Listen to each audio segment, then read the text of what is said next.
స్వామి తన భక్తుల్ని ఎట్లా కాపాడుతారో వినండి. బావు రాజారాం కబ్బర్ అనే ఒక డాక్టరు కాంగాం ఆసుపత్రికి అధికారి. అతడు స్వామికి భక్తుడు. ఒకసారి అతనికి ఒక పెద్ద గడ్డ లేచింది. దాన్ని నయం చేయడానికి పెద్ద పెద్ద డాక్టర్లు కాంగాం రప్పించబడ్డారు. బుల్దానా, అకోలా, అమరావతి మొదలైన చోట్ల నుంచి పెద్ద పెద్ద డాక్టర్లు శస్త్రచికిత్స చేయడానికి కాంగాం వచ్చారు. రకరకాలైన మందులు ఇచ్చారు. గడ్డ మీద పట్టీలు వేశారు. చివరికి శస్త్రచికిత్స కూడా చేశారు. అయినా ఏమీ లాభం లేకపోయింది. గడ్డ తగ్గుముఖం పెట్టడానికి బదులు పెద్దదవసాగింది.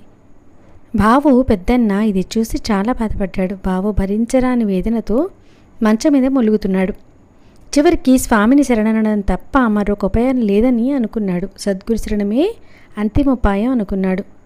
మంచం మీద పడుకుని చేతులు జోడించి, హే సద్గురునాథ, ఇక త్వరపడండి, ఈ బాలుణ్ణి ఇంకా ఉపేక్షించకండి, ఇక దయ చూపండి అని ప్రార్థిస్తూ ప్రభు నామోచ్చరణతో